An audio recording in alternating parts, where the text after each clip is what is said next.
zavatra tiany mikarakara moa zany zao ao anatin'ny fikarakarana tanteraka ny fanatanterahana an'le dinika fanavotam-pirenena atsika zao telo herinandro zany sisa de ho tanterahana io dinika io de ny tiana marinina tiana averina de inona moa ny antony anaovana an'le dinika fanavotam-pirenena, inona ny fondement-ny, inona ny tena antony na tonga ny gasy anapa-kevitra hoe andaotsika hanao dinika fa mila votana ny firenena. Tadidinareo tsara, tadiditsika tsara fa nitolona syndicale zay nataonay a de nifototra tam'le hoe dénonciation ny corruption d'état. Kolikoly foana le ataony mpitondra fanjakana ao andapa ao ao présidence ao de kolikoly ny ataony ao ndro akaiky ny président reo. Ny impunité tafahoatra loatra, ny ao andapa ao ny miaro ny impunité. Aiza ny feran'ny bois de rose, aiza daholo reo listan'olona mpanao ferana bois de rose nao fenipeniny fanjakana hatram'izao. Azonareo reo marché fictif maro isan-karazany, reo fanoranana volamena isan-karazany, aiza reo? Zay nitakena syndicaliste hoe atsaharo reo tariky syndicat, aiza ny zo syndical eto amitsika, aiza ny zon'olombelona eto amitsika, fa zay mitaky rehetrarehetra eto a de vodibasy lacrymogène, zany ve ny tany-tandalana. Mazava be zany hoe mifototra am'ireo grand principe ny Union européenne de état de droit sy ny bonne gouvernance ny fitakinay. Mivoaka ny fitakin'ireo mpanao gazety, code de la communication, liberté d'expression vazany zany.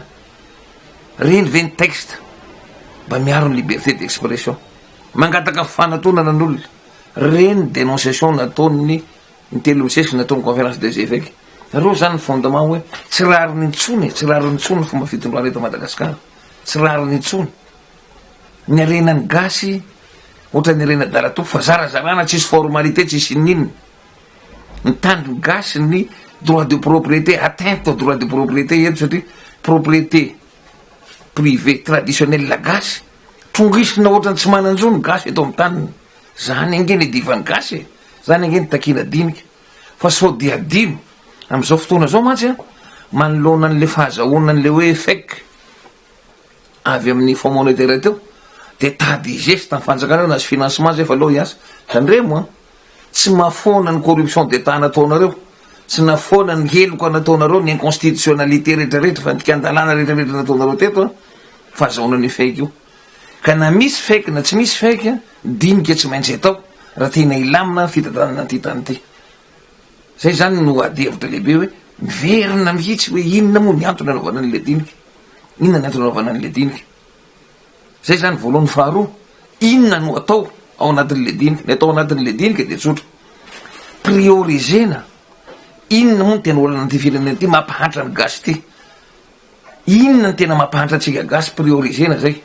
Rehefa aveo priorisena koa ny solution, inona ary ny solution tsy maintsy atao dans l'immédiat.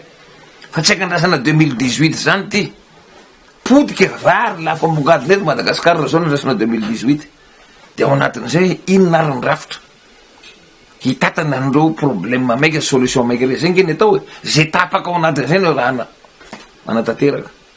Zay no atao no anasana ny fanjakana andao hiara dinika aminay. Zay zany no zavatra atao am'izao a ka ho hitatsika eo zay toyny fa manana telo herinandro moa zany zao ny fanomanana de vita eo.